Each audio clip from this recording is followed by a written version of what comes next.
YouTube math স্কুলের পক্ষ থেকে নতুন একটা ভিডিও তোমাদের সবাইকে স্বাগত জানাই। আশা করি তোমরা সকলে ভালো আছো।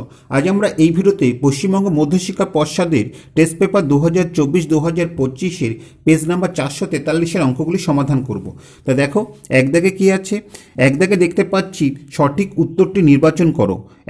একে আছে যে 1 বছরের আসল ও সুদ আসলের অনুপাত 8:9 হলে বার্ষিক সরল সুদের হার কত হবে আমাদের বের করতে হবে। তা দেখো, 1, 2, 3 এই প্রশ্নের অঙ্কগুলি করার জন্য তোমাদের করে দেখানোর কোনো দরকার নেই। তোমাদের যদি উত্তর জানা থাকে সরাসরি তোমরা উত্তর বসিয়ে দিতে পারো, অথবা উত্তরটি নির্বাচন করার জন্য বা পাওয়ার জন্য রাফে আমাদের যতটুকু করা দরকার আমরা ততটুকুই করব। কেমন? তাহলে দেখো, এক্ষেত্রে কি আছে?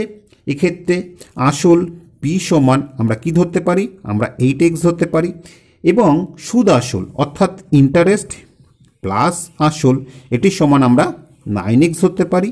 যেহেতু এদের অনুপাত 8:9 ছিল, এখান থেকে দেখো ইন্টারেস্ট আই সমান কী হবে? 9x থেকে পি বাদ দিলেই আমরা পেয়ে যাব, অর্থাৎ 9x বিয়োগ 8x আমরা পেয়ে গেলাম। x হচ্ছে আসল। এক্ষেত্রে সময় কত? সময় টি সমান দেখো 1 বছর। আমাদের সুদের হার আর বের করতে হবে। তা আমরা কি জানি? সরল সুদের ক্ষেত্রে আই সমান পি আর টি বাই 100। এখানে আমরা মানগুলি বসিয়ে দেব। দেখো, আয়ের জায়গায় এক্স বসিয়ে দিলাম, পি এর জায়গায় 8x বসিয়ে দিলাম, ইন্টু সুদের হার আমরা বের করব। টি হচ্ছে 1/100। তাহলে এখান থেকে আমরা কি পাচ্ছি? দেখো, বা আর সমান আমরা পাচ্ছি এই এক্সকে কোনাকুনি গুণ করলে আমরা এক্স গুণ 100 পাচ্ছি। আর নিচে কি চলে যাবে? নিচে দেখো 8x চলে যাবে। এক্স এক্স কেটে গেল, 4 দিয়ে কাটলে এখানে 2, 4 দিয়ে কাটলে 25 পাবো। তাহলে দেখো, 25কে 2 দিয়ে ভাগ করলে আমরা 12 × 1 = 2 পাবো। ঠিক আছে? বা এটা তো আমাদের যেহেতু অপশানে দশমিকে আছে, তাহলে এটাকে আমরা দশমিকেই নিয়ে আসবো, 12.5। ঠিক আছে? তাহলে আমাদের সঠিক উত্তর হলো অপশান বি, 12.5%। এবার 2 দাগেটা লক্ষ্য করো। 2 দাগে কি আছে দেখো? 2 দাগে দেখতে পাচ্ছি যে a/2 সমান b/3 সমান c/4 সমান 2a - 3b প্লাস 4c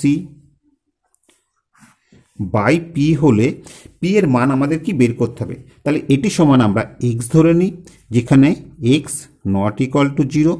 কেমন?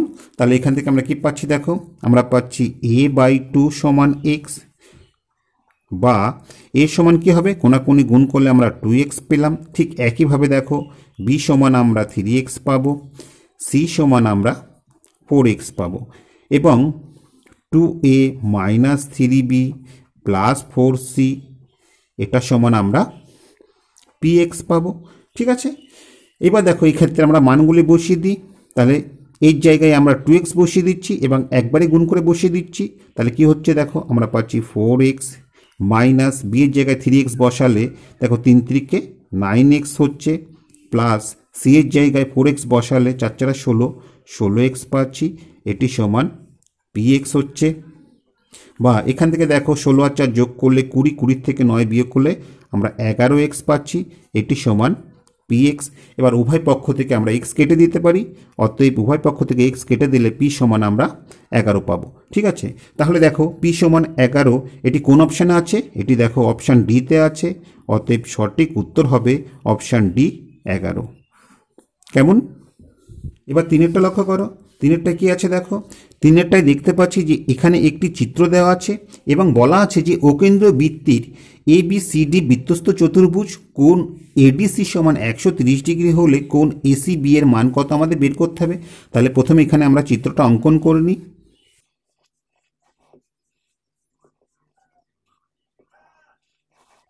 এই কোণটা হচ্ছে 130 ডিগ্রি, আমাদের এই কোণটার মান বের করতে হবে।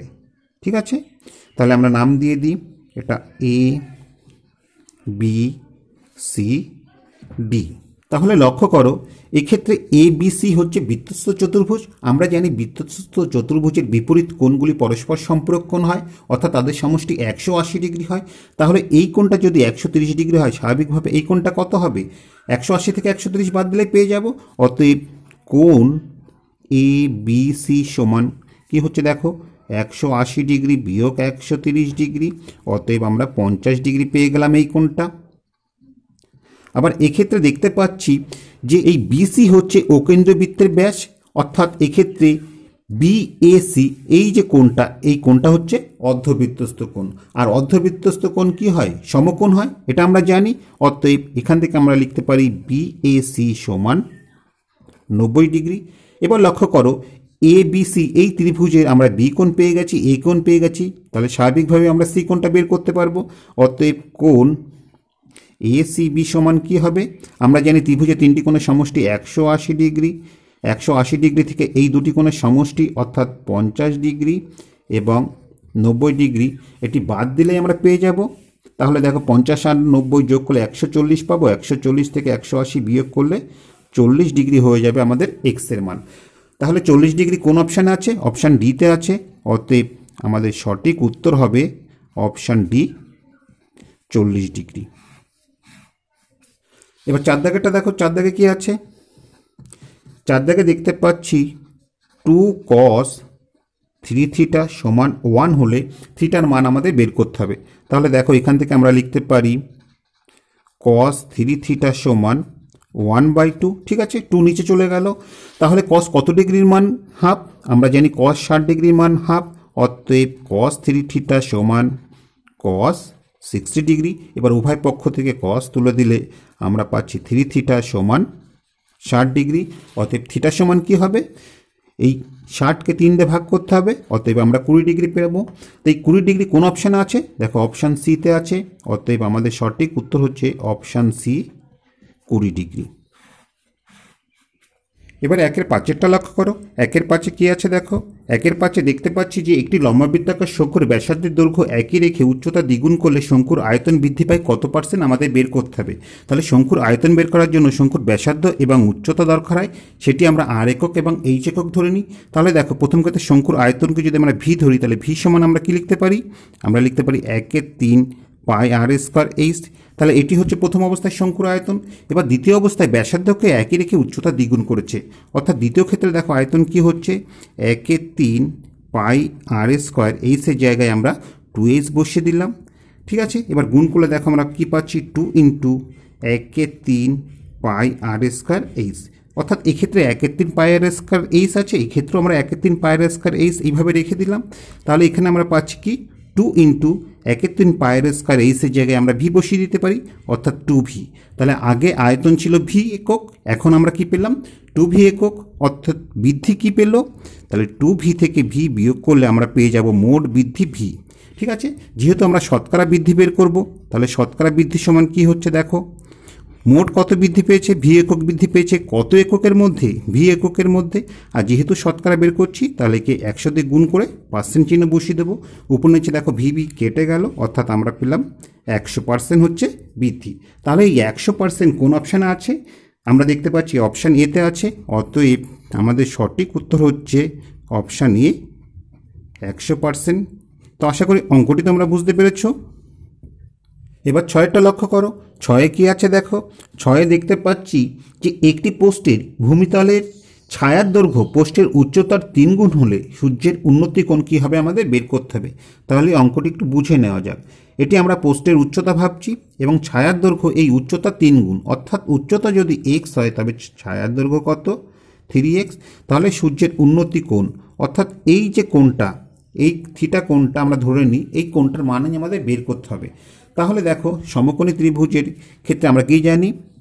যে ট্যান থিটা অর্থাৎ লম্ব বাই ভূমি। লম্ব এখানে কত আছে দেখো? x আছে। ভূমি আছে কত?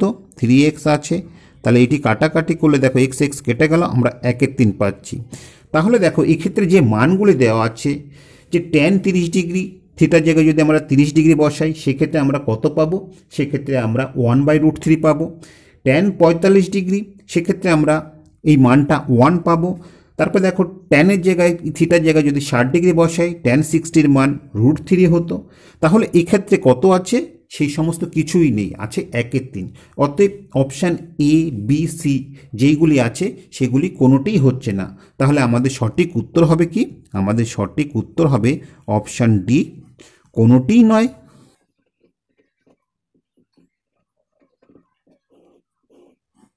আশা করি অঙ্কটি বোঝা গেল।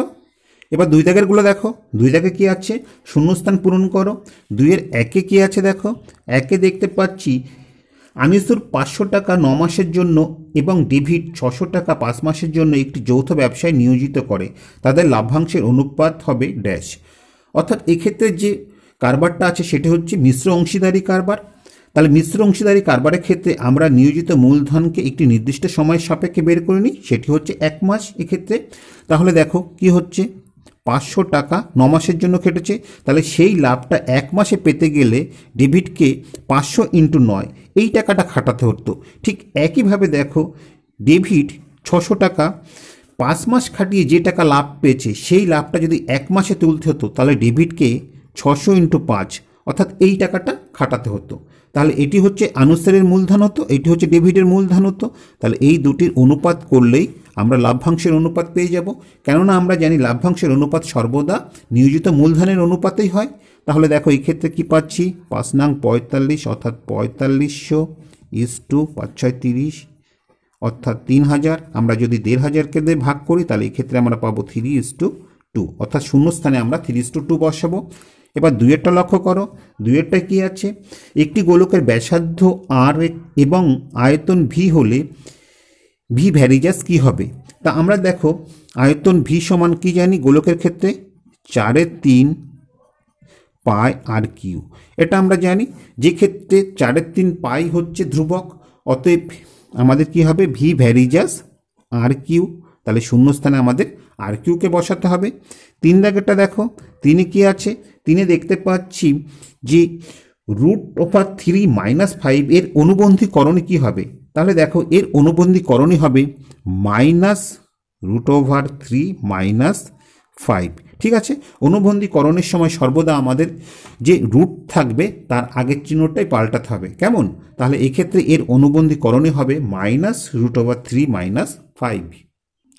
এবার 4-এরটা লক্ষ্য করো, 4-এরটা কি আছে দেখো, 4-এরটায় দেখতে পাচ্ছি যে একটি সরলরেখা বৃত্তকে দুটি বিন্দুতে ছেদ করলে সরলরেখাটিকে বৃত্তের ড্যাশ বলে, বৃত্তের ছেদক বলে। ঠিক আছে, তাহলে শূন্যস্থানে আমরা এই ছেদক কথাটি বসাবো।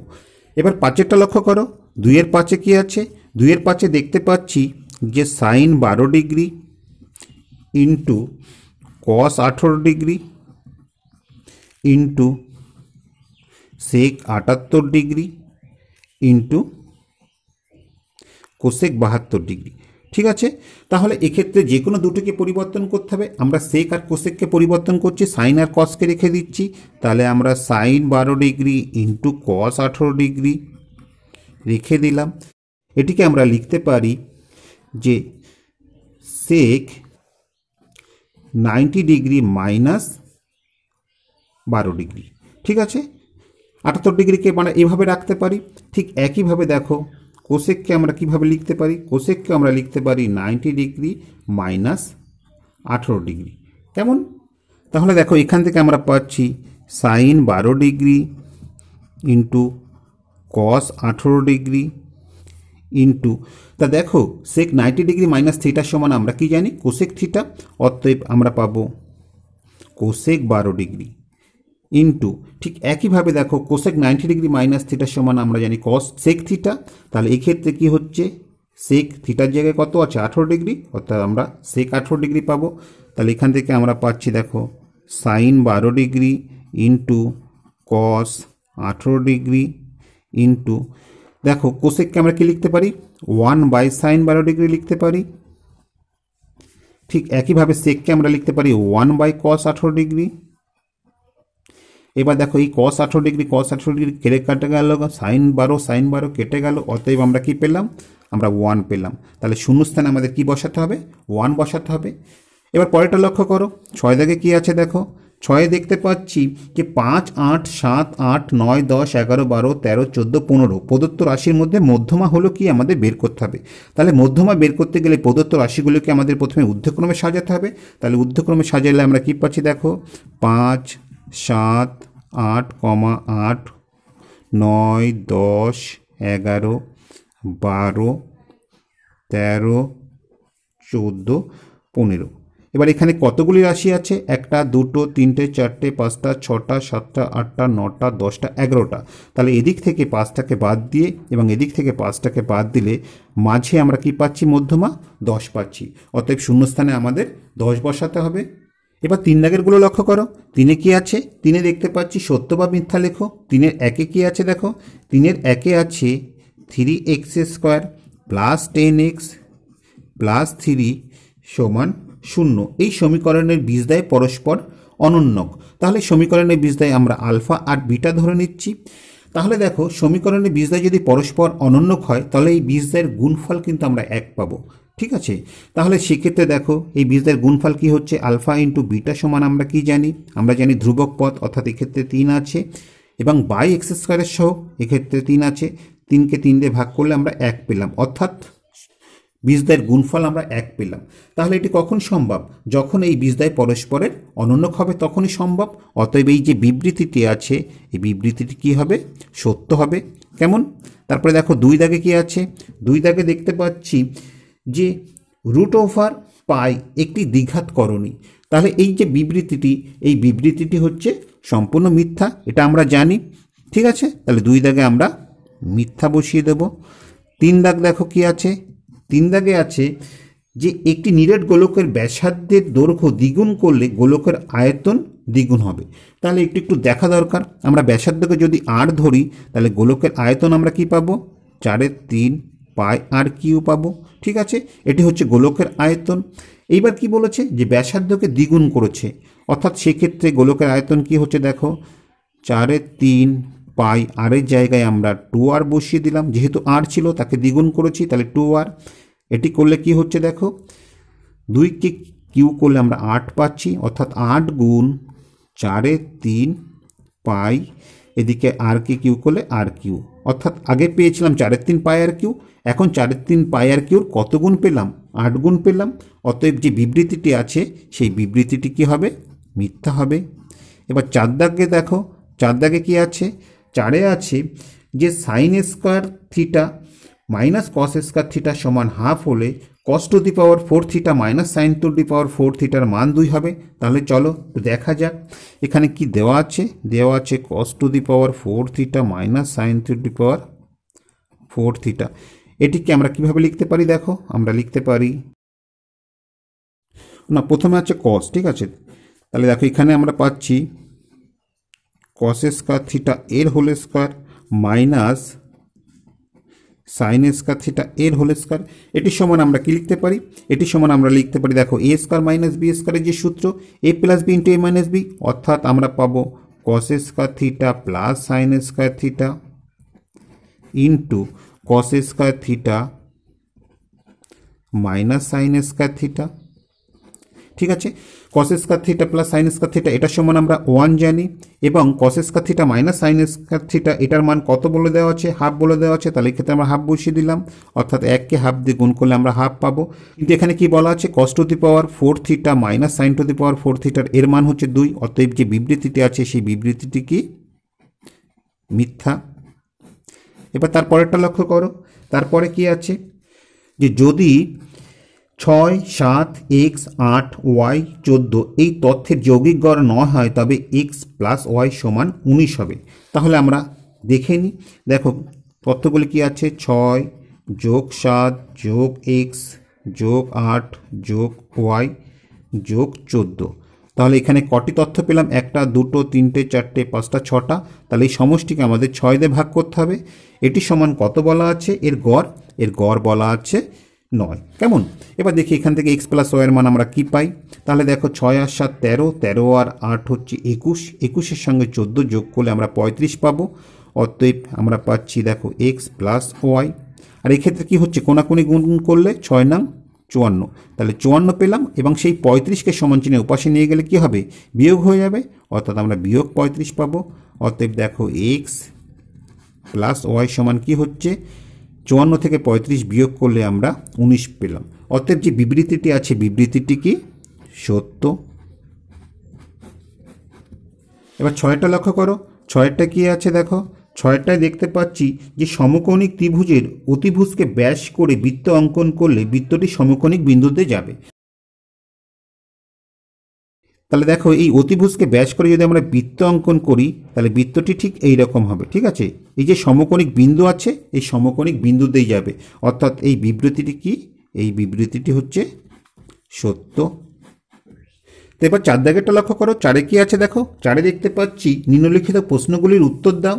4-এর 1-এ কি আছে, 4-এর 1-এ আছে 3 ব্যক্তির মূলধনের অনুপাত 4:7:9। প্রথম ব্যক্তির লাভ তৃতীয় ব্যক্তির লাভের তুলনায় 100 টাকা কম, দ্বিতীয় ব্যক্তির লাভের পরিমাণ নির্ণয় করো।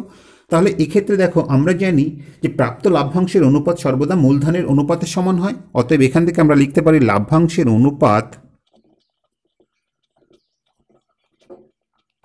সমান কি হবে, ওদের মূলধনের যে অনুপাত আছে অর্থাৎ 4:7:9। তাহলে এখান থেকে আমরা বলতে পারি প্রথম ব্যক্তির লাভ্যাংশ সমান 4x টাকা। ঠিক একইভাবে দেখো দ্বিতীয় ব্যক্তির লাভ্যাংশ সমান আমরা কি পাবো 7x টাকা, এবং তৃতীয় ব্যক্তির লাভ্যাংশ পাবো আমরা 9x টাকা। এবার দেখো প্রশ্নে কি বলা আছে যে প্রথম ব্যক্তির লাভ তৃতীয় ব্যক্তির লাভের তুলনায় 100 টাকা কম, অর্থাৎ তৃতীয় ব্যক্তির লাভ 9x থেকে প্রথম ব্যক্তির লাভ 4x বিয়োগ করলে আমরা 100 পাবো। তাহলে এখান থেকে আমরা পাচ্ছি বা 5x সমান 100, অতএব x সমান কি হবে, 100কে 5 দিয়ে ভাগ করতে হবে, অতএব আমরা 20 পেলাম। তা আমাদের দ্বিতীয় ব্যক্তির লাভ বের করতে হবে। দ্বিতীয় ব্যক্তির লাভ কি ছিল 7x, তাহলে এখান থেকে আমরা সহজে বের করতে পারি যে দ্বিতীয় ব্যক্তির লাভ সমান কি হবে 7 × 20, অতএব আমরা পাবো 140 টাকা। এবার 2 দাগেটা লক্ষ্য করো, 2 দাগে কি আছে দেখো, 2 দাগে দেখতে পাচ্ছি যে বার্ষিক 6.14% হার সরল সুদে কিছু টাকা কত বছরে দ্বিগুণ হবে নির্ণয় করো। এখানে টাকার পরিমাণ দেওয়া নেই, তাহলে সেটা আমরা লিখে নিই যে ধরি p সমান x টাকা। এইবার এই টাকাটা দ্বিগুণ হয়েছে অর্থাৎ 2x হয়েছে, সেটি কিভাবে সম্ভব, ওই আসলের সঙ্গে সুদ যোগ হয়েই তো সম্ভব। তাহলে এটার থেকে যদি আমরা আসল এক্সকে বাদ দিই তবে আমরা সুদ আয় পাবো, এবং সেটি সমান কত, সেটি সমান আমরা x টাকা পেলাম, ঠিক আছে।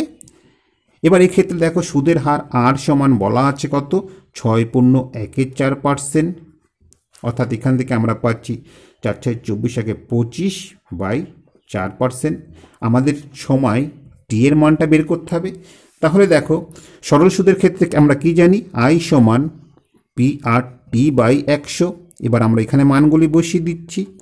তাহলে এখানে সুদ কত, আমরা x পেয়েছি, আসলকে আমরা x ধরেছি, সুদের হার হচ্ছে 25/4, তাহলে কি 4 নিচে চলে এলো, ইন্টু টিকে আমরা বের করব, আর এক্ষেত্রে নিচে অলরেডি 100 ছিল সেটা বসিয়ে দিলাম। তাহলে এখান থেকে আমরা কি পাচ্ছি দেখো, অতএব আমরা টি সমান পাচ্ছি কোনাকুনি গুণ করলে কি হচ্ছে x × 4 × 100, ঠিক আছে। আর নিচে আমরা কি পাবো, নিচে দেখো আমরা পাবো x × 25, x কেটে গেল, 25 দিয়ে 100কে কাটলে 4 পাচ্ছি, 4কে 4 দিয়ে গুণ করলে 16, ঠিক আছে। অতএব আমরা টি সমান কত পেলাম, টি সমান পেলাম 16 বছর। তা এই অঙ্কগুলি কিন্তু তোমরা অবশ্যই লিখে করবে, 4 দাগের থেকে অঙ্ক আমাদের সবকটি লিখে করে দেখাতে হবে, কেমন। তারপরে দেখো 3 দাগে কি আছে, 3 দাগে দেখতে পাচ্ছি যে 5x² - 3x + 6 = 0 সমীকরণের বীজদ্বয় আলফা এবং বিটা হলে 1/α + 1/β এর মান নির্ণয় করো। তাহলে সমীকরণটি কি আছে 5x² - 3x + 6 = 0। তাহলে এই সমীকরণের বীজদ্বয় হচ্ছে আলফা ও বিটা। তাহলে দেখো এক্ষেত্রে সমীকরণের বীজদ্বয় যদি আলফা ও বিটা হয় তাহলে আমরা বীজদ্বয়ের সমষ্টি সমান কি জানি, মাইনাস অফ x এর সহগ, এক্ষেত্রে কি আছে -3 আছে, বাই x² এর সহগ, অর্থাৎ এক্ষেত্রে 5 আছে, মাইনাসে মাইনাসে প্লাস হচ্ছে, অর্থাৎ আমরা 3 5 পাবো। এবং দেখো বীজদ্বয়ের গুণফল অর্থাৎ আলফা বিটা সমান আমরা কি পাবো, আমরা পাবো ধ্রুবক পদ, অর্থাৎ এক্ষেত্রে x আছে, বাই x² এর সহগ অর্থাৎ 5 আছে। এবার আমাদের 1/α + 1/β এর মান বের করতে বলেছে। তাহলে দেখো এদের লসাগু কি হবে, লসাগু হবে আলফা বিটা, এবং উপরে আমরা কি পাবো, উপরে আমরা আলফা প্লাস বিটা পাবো। এবার এই জায়গায় আমরা মানগুলি জাস্ট বসিয়ে দেবো। দেখো আলফা প্লাস বিটার মান কত, 3 5 বসিয়ে দিলাম, আর নিচে কি আছে আলফা বিটা, এর মান হচ্ছে 6 5, ঠিক আছে। এবার এখান থেকে আমরা লিখতে পারি দেখো বা 3/5, এটা ভাগ অবস্থায় আছে, যখন আমরা গুণ করব নিচের সমীকরণ ভগ্নাংশটি উল্টে যাবে, অর্থাৎ উপরে চলে যাবে 5, নিচে চলে আসবে 6, 5 5 কেটে গেল, 3 দিয়ে 6কে কাটলে 2 হবে, অর্থাৎ হাফ হচ্ছে আমাদের উত্তর। এবার তারপরেরটা লক্ষ্য করো, 4-এ কি আছে দেখো, 4-এ দেখতে পাচ্ছি যে এক্স ভ্যারিজাস ওয়াই স্কোয়ার এবং ওয়াই সমান 2a, যখন এক্স সমান এ, এক্স এবং ওয়াইয়ের মধ্যে সম্পর্ক নির্ণয় করো। তাহলে এক্ষেত্রে দেখো আমরা বলতে পারি কি, বা এক্স সমান কে ওয়াই স্কোয়ার, কে হচ্ছে অশূন্য ভরির ধ্রুবক। তাহলে দেখো এক্ষেত্রে কি বলেছে যে ওয়াইয়ের মান আমরা 2a পাবো যখন এক্স হচ্ছে এ, তাহলে এক্সের জায়গায় আমরা এ বসিয়ে দিই, সমান কে ইন্টু ওয়াইয়ের জায়গায় আমরা 2a বসিয়ে দিই, তাহলে এর স্কোয়ার। তাহলে এখান থেকে আমরা কি পাচ্ছি দেখো, এ সমান এখান থেকে আমরা পাচ্ছি কে ইন্টু 4a স্কোয়ার। অতএব এখান থেকে আমরা লিখতে পারি কে সমান এ বাই 4a স্কোয়ার। উপর নিচে দেখো এ কেটে গেলে আমরা পাবো 1/4a, তাহলে কে জায়গায় আমরা 1/4a বসিয়ে দিচ্ছি। এখন আমরা কে জায়গায় যদি 1/4a বসিয়ে দিই, তাহলে আমরা লিখতে পারি এক্স সমান 1/4a ওয়াই স্কোয়ার। তাহলে দেখো কোনাকুনি গুণ করে দিলে আমরা কি পাচ্ছি, কোনাকুনি গুণ করে দিলে আমরা পাচ্ছি ওয়াই স্কোয়ার সমান এদিকে 4ax। ঠিক আছে, এটি হচ্ছে আমাদের এক্স আর ওয়াইয়ের মধ্যে সম্পর্ক। এবার 5-এরটা লক্ষ্য করো, 5-এরটায় দেখো কি আছে, 5-এ একটি চিত্র দেওয়া আছে এবং বলা আছে যে পাশের চিত্রে কোণ এ বি সি সমান 90 ডিগ্রি এবং বিডি লম্ব এসি, যদি বিডি সমান 8 সেমি এবং এডি সমান 4 সেমি হয়, তাহলে সিডির দৈর্ঘ্য কত তা আমাদের বের করতে হবে। তাহলে প্রথমে এই ক্ষেত্রে আমরা চিত্রটা অঙ্কন করে নিচ্ছি। এটি হচ্ছে এ বি সি ত্রিভুজ, যার বি কোণটা সমকোণ। এবার এই বি বিন্দু থেকে এসির উপর লম্ব অঙ্কন করলাম, এই লম্বটি হচ্ছে বিডি। তা দেখো এক্ষেত্রে এই বিডি হচ্ছে 8 সেমি এবং এই এডি হচ্ছে 4 সেমি। আমাদের এই সিডির মানটা বের করতে হবে। তা 48 নম্বর উপপাদ্যে আমরা কি দেখেছিলাম, যে কোনো সমকোণিক ত্রিভুজের সমকোণিক বিন্দু থেকে অতিভুজের উপর লম্ব অঙ্কন করলে এই লম্বের উভয় পাশে যে দুটি ত্রিভুজ তৈরি হয় সেই ত্রিভুজ দুটি সদৃশ্য হয়। অর্থাৎ এক্ষেত্রে আমরা পাচ্ছি ত্রিভুজ এ ডি বি ও ত্রিভুজ এক্ষেত্রে দেখো বি ডি সি, এরা হচ্ছে সদৃশ্য ত্রিভুজ। তা আমরা জানি সদৃশ্য ত্রিভুজের অনুরূপ বাহুগুলির অনুপাত সমান হয়। তা এক্ষেত্রে আমরা যে বাহুগুলির মান জানি আমরা সেই বাহুগুলি নিয়েই কাজ করব। তাহলে দেখো প্রথম ত্রিভুজের আমরা এডির মান জানি, তাহলে এখানে আমরা এডি বসিয়ে দিলাম, এডি বাই, তাহলে এই এডি অর্থাৎ এই ত্রিভুজের এডি বাহুর অনুরূপ বাহু কোনটা সেটা আমাদের খুঁজে বের করতে হবে, তার জন্য আমাদের কোণ দরকার। তাহলে দেখো এই বি কোণের সমান কোণ কোনটা পাচ্ছি, এই বি কোণের সমান কোণ আমরা পাচ্ছি এই সি কোণ। তাহলে এর বিপরীত বাহু অর্থাৎ বিডি হচ্ছে অনুরূপ বাহু। ঠিক আছে, তাহলে এখানে বিডি বসিয়ে দিলাম। ঠিক একইভাবে দেখো এই ক্ষেত্রে এ কোণের বিপরীত বাহু কি, বিডি, তাহলে এখানে বিডি বসিয়ে দিলাম।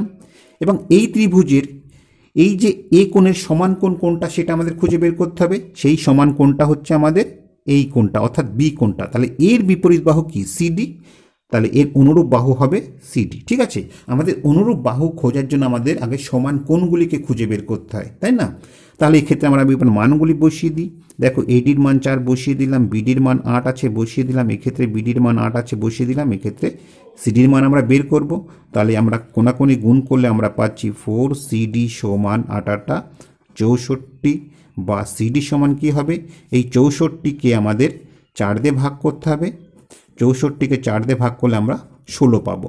তাহলে অতএব এই সিডি সমান আমরা কত পেলাম, সিডি সমান আমরা পেলাম 16 সেমি। কেমন? তো আশা করি অঙ্কটিতে আমরা বুঝতে পেরেছ। এবার তার পরেরটা লক্ষ্য করো, 6-এ কি আছে দেখো, 6-এ দেখতে পাচ্ছি একটি চিত্র দেওয়া আছে। তাহলে প্রথমে আমরা এখানে চিত্রটা অঙ্কন করে নিচ্ছি। দেখো এটা পি কিউ আর এস।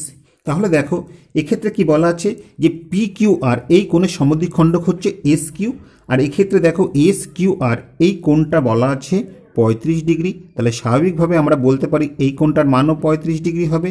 ঠিক আছে, আর কি বলা আছে দেখো, পি আর কিউ অর্থাৎ এই কোণটা কত বলা আছে, 32 ডিগ্রি।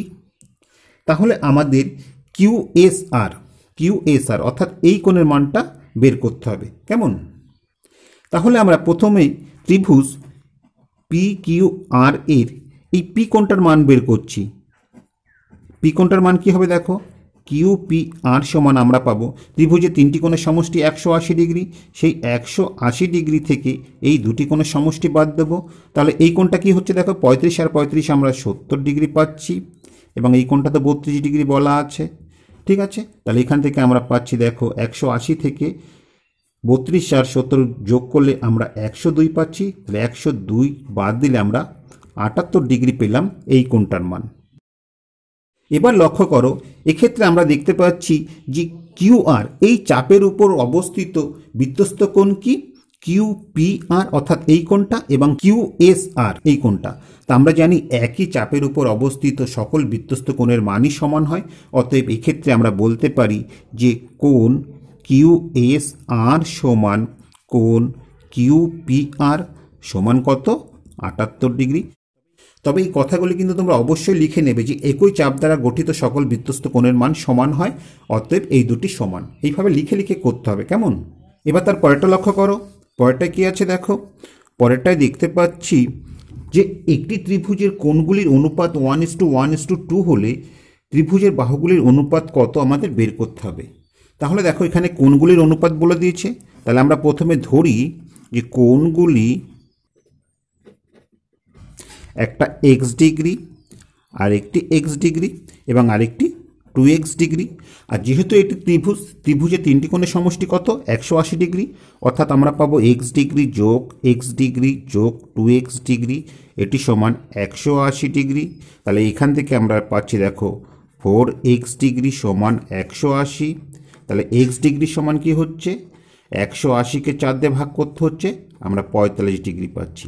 ঠিক আছে, তাহলে ত্রিভুজের কোণগুলি কি হলো দেখো, ত্রিভুজের কোণগুলি হচ্ছে একটা হচ্ছে 45 ডিগ্রি, আরেকটি 45 ডিগ্রি এবং আরেকটি 90 ডিগ্রি। এই হচ্ছে ত্রিভুজের কোণগুলি। অর্থাৎ এখান থেকে আমরা সহজেই বলতে পারি যে ত্রিভুজটি পাবো সেটি হচ্ছে সমকোণী সমদ্বিবাহু ত্রিভুজ। কেননা সমকোণী সমদ্বিবাহু ত্রিভুজের একটা কোণ 90 ডিগ্রি থাকে এবং বাদ বাকি দুটো কোণ থাকে 45 ডিগ্রি করে। তাহলে এখান থেকে আমরা সেটি পেয়ে গেলাম। কেমন? এবার দেখো, আমরা সমান বাহুগুলি যদি এ ধরি, ঠিক আছে, এ একক, সমান বাহুগুলিকে আমরা এ একক ধরলাম, তাহলে এই যে বাহুটা পাবো এই বাহুটা হচ্ছে অতিভুজ। তাহলে আমরা ত্রিভুজের নাম দিয়ে দিই এ বি সি। তাহলে ত্রিভুজ এ বি সি এর তোমরা লিখে নেবে যে সমান বাহুদ্বয়ের প্রতিটি বাহুর দৈর্ঘ্য এ সেমি। তাহলে এখান থেকে দেখো আমরা অতিভুজ এসি সমান পাবো √, ভূমি স্কয়ার যোগ লম্ব স্কয়ার, ভূমি আমরা এ ধরেছি তাহলে এ স্কয়ার, যোগ লম্ব আমরা এ ধরেছি তাহলে এ স্কয়ার, অর্থাৎ আমরা পাচ্ছি 2a স্কয়ার। এবং দেখো রুটের থেকে এ স্কয়ার বাইরে এলে আমরা √2a পাবো। ঠিক আছে, তাহলে এসির দৈর্ঘ্য হচ্ছে আমাদের √2a একক। এবার আমাদের কাছে জানতে চাওয়া হয়েছে এই বাহুগুলির অনুপাত কী হবে। তাহলে বাহুগুলির অনুপাত দেখো, একটা বাহু দৈর্ঘ্য এ, এটার দৈর্ঘ্য এ এবং এটার দৈর্ঘ্য আমরা √2a পেয়েছি। প্রতিটিকে যদি আমরা এ দিয়ে ভাগ করে দিই তাহলে আমরা পাচ্ছি 1:1:√2। ঠিক আছে, তাহলে এ হয়ে যাবে আমাদের বাহুগুলির অনুপাত। এবার 8টা লক্ষ্য করো, 8টায় কি আছে দেখো, 8টায় দেখতে পাচ্ছি যে আর cos θ সমান 2√3 এবং আর sin θ সমান 2 হলে, যেখানে বলা আছে থিটার মান 0 ডিগ্রি থেকে বড় এবং 90 ডিগ্রি থেকে ছোট, তাহলে আর এবং থিটার মান নির্ণয় করো। তাহলে দেখো এই দুটোকে ভাগ করে দিলে আমরা কি পাচ্ছি, আমরা পাচ্ছি আর, এটাকে আগে রাখছি, ঠিক আছে, আর sin θ বাই আর cos θ সমান 2/2√3। ঠিক আছে, উপর নিচে দেখো আর আর কেটে গেল, 2 কেটে গেল, তাহলে এখান থেকে আমরা পাচ্ছি tan θ সমান 1/√3। তাহলে ট্যান কত ডিগ্রি মান 1/√3, আমরা জানি ট্যান 30 ডিগ্রির মান 1/√3, তাহলে 1/√3 জায়গায় আমরা ট্যান 30 ডিগ্রি বসিয়ে দিলাম। এবার উভয় পক্ষ থেকে দেখো ট্যান আউট করে দিলে এখান থেকে আমরা লিখতে পারি থিটা সমান 30 ডিগ্রি। তাহলে দেখো একটির মান বেরিয়ে গেছে, এবার আমাদের আর এর মান বের করতে হবে। তাহলে এই জায়গায় আমরা থিটার জায়গায় 30 ডিগ্রি বসিয়ে দিচ্ছি, তাহলে আমরা পাচ্ছি আর সাইন 30 ডিগ্রি সমান 2, বা আর সাইন 30 ডিগ্রির মান হচ্ছে হাফ, বসিয়ে দিলাম সমান 2। অতএব আর সমান কী হবে দেখো, কোনাকুনি গুণ করলে 2 2 4, তাহলে থিটার মান আমাদের 30 ডিগ্রি বের হলো এবং আর এর মান 4 বের হলো। এবার 9টা লক্ষ্য করো, 9টায় কী আছে দেখো, 9টায় দেখতে পাচ্ছি সমকোণী ত্রিভুজের সূক্ষ্মকোণ দুটির অন্তর 2π/5 হলে ষষ্ঠিক পদ্ধতিতে ওই কোণদ্বয়ের মান নির্ণয় করো। তো দেখো যেহেতু ত্রিভুজটা সমকোণী ত্রিভুজ, তাহলে তার সূক্ষ্ম কোণ দুটির সমষ্টি কী হবে, 180 ডিগ্রি থেকে সমকোণ অর্থাৎ 90 ডিগ্রি বাদ দিলেই আমরা পেয়ে যাব। তাহলে কোণ দুটি যদি আমরা x ডিগ্রি আর y ডিগ্রি ধরি, তাহলে এই সূক্ষ্ম কোণ দুটির সমষ্টি আমরা প্রথমে 90 ডিগ্রি পাবো। এবং আরেকটি সম্পর্ক এখানে বলে দেওয়া আছে, সেটি কি, এবং কোণ দুটির অন্তর, বড় কোণটাকে আমরা x ডিগ্রি ধরলাম, ছোট কোণটাকে আমরা y ডিগ্রি ধরলাম, তাহলে এটি সমান আমরা পাচ্ছি 2π/5। এবার দেখো এখান থেকে এটাকে আমরা বৃত্তমান থেকে ষষ্ঠিক মানে বের করব, তাহলে আমরা পাবো 2 গুণ পায়ের জায়গায় আমরা 180 ডিগ্রি বসিয়ে দিলাম বাই 5। 180কে 5 দিয়ে কাটলে আমরা 36 পাবো, সেই 36কে 2 দিয়ে গুণ করলে আমরা 72 ডিগ্রি পাবো। ঠিক আছে, এবার এই সমীকরণ দুটিকে আমরা যোগ করে দিচ্ছি। দেখো x degree plus y degree সমান 90 ডিগ্রি ছিল, আর x degree minus y degree সমান 72 ডিগ্রি। যদি যোগ করে দিই তাহলে y ডিগ্রি কেটে গেল, অর্থাৎ আমরা পেলাম 2x ডিগ্রি সমান, এই দুটি যোগ করলে দেখো 2 হচ্ছে, আর এদিকে 16, 162। অতএব এখান থেকে আমরা লিখতে পারি যে x ডিগ্রি সমান কী হবে, 162কে 2 দিয়ে ভাগ করতে হবে, অর্থাৎ আমরা 81 ডিগ্রি পেলাম। এবার এই x এর মান আমরা এই সমীকরণে বসিয়ে দিচ্ছি। অতএব দেখো এখান থেকে আমরা পাচ্ছি 81 ডিগ্রি যোগ y ডিগ্রি সমান 90 ডিগ্রি। এখান থেকে আমরা লিখতে পারি y ডিগ্রি সমান কী হবে, 81 দিকে গেলে বিয়োগ হয়ে যাবে, অর্থাৎ 90 বিয়োগ 81 ডিগ্রি, অর্থাৎ আমরা y এর মান 9 ডিগ্রি পেলাম। এবার 10এরটা লক্ষ্য করো, 10এরটায় কী আছে দেখো, 10এরটায় দেখতে পাচ্ছি যে একটি লম্ববৃত্তার শঙ্কুর পার্শ্বতলের ক্ষেত্রফল ভূমিতলের ক্ষেত্রফলের √5 গুণ শঙ্কুটির উচ্চতা ও ব্যাসার্ধের দৈর্ঘ্যের অনুপাত কত তা লেখো। তাহলে অঙ্কটি বোঝার সুবিধার জন্য এখানে আমরা প্রথমে একটি চিত্র অঙ্কন করে নিচ্ছি। তাহলে দেখো এখানে আমরা একটি শঙ্কু অঙ্কন করছি, যে শঙ্কুটির ব্যাসার্ধ হচ্ছে r, ঠিক আছে, এবং উচ্চতা হচ্ছে h। তাহলে আমাদের এই উচ্চতা h এবং r এদের অনুপাতটা বের করতে হবে। তাহলে এখানে কি বলা আছে, শঙ্কুর পার্শ্বতলের ক্ষেত্রফল, কিন্তু শঙ্কুর পার্শ্বতলের ক্ষেত্রফল বের করতে গেলে শঙ্কুর তির্যক উচ্চতা দরকার হয়, যেটি আমরা l ধরে নিচ্ছি। তাহলে এক্ষেত্রে l সমান কি হচ্ছে দেখো, l সমান হচ্ছে দেখো এখানে আমরা একটি সমকোণী ত্রিভুজ পাচ্ছি, যেক্ষেত্রে সমকোণের বিপরীত বাহু ওই তির্যক উচ্চতা, এটা হচ্ছে অতিভুজ। তাহলে l সমান আমরা লিখতে পারি √ওভার ভূমি স্কয়ার যোগ লম্ব স্কয়ার, বা লম্ব স্কয়ার যোগ ভূমি স্কয়ার, অর্থাৎ আমরা h square plus r square পেলাম, এত একক পেলাম আমরা তির্যক উচ্চতা।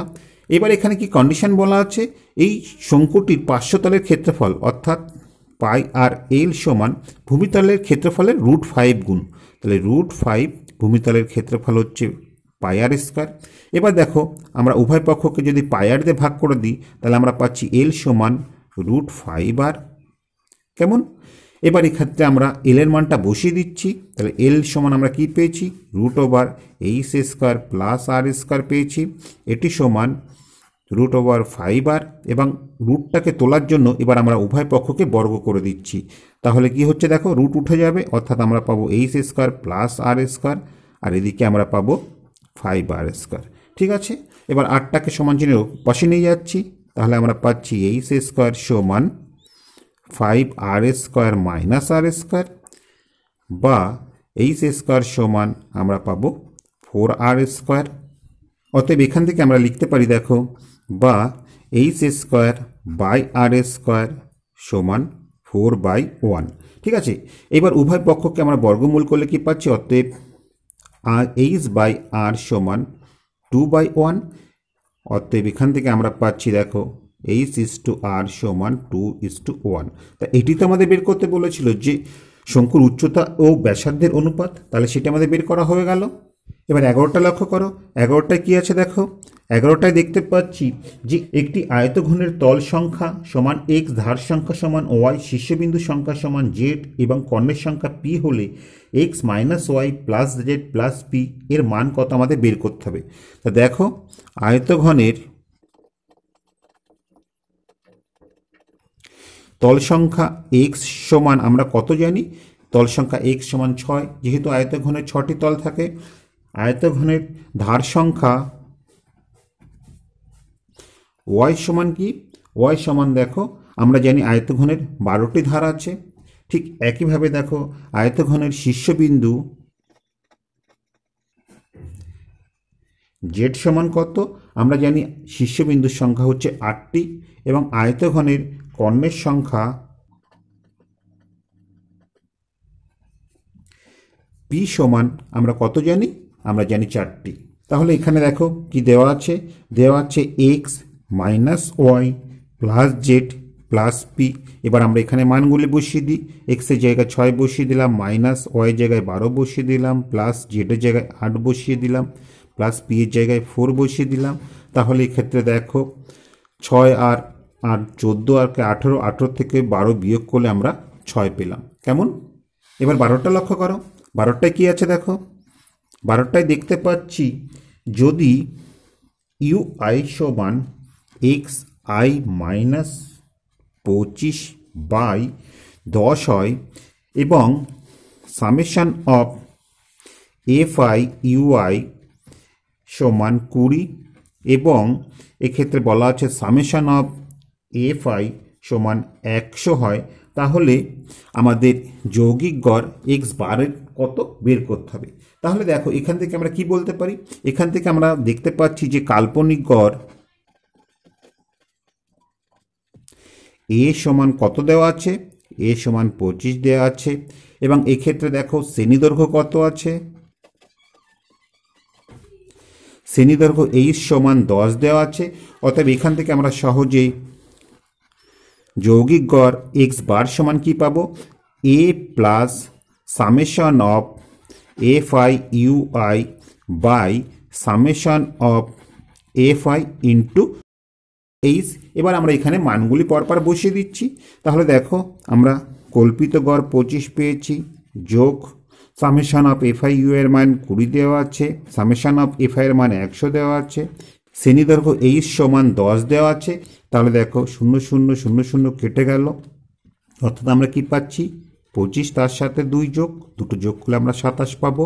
তো আজ এই পর্যন্ত, আশা করি ভিডিওটি তোমাদের ভালো লেগেছে। ভিডিওটি যদি তোমাদের ভালো লেগে থাকে অবশ্যই লাইক, কমেন্ট ও শেয়ার করবে।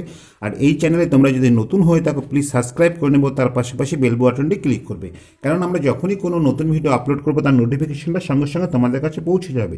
আর তোমরা যদি অলরেডি সাবস্ক্রাইব করে থাকো তাহলে তোমাদের অসংখ্য ধন্যবাদ। তো আজ আর নয়, আবার দেখা হবে পরবর্তী কোনো ভিডিওতে। ততক্ষণ পর্যন্ত ভালো থেকো, সুস্থ থেকো এই কামনায় ভিডিওটি এখানে শেষ করছি।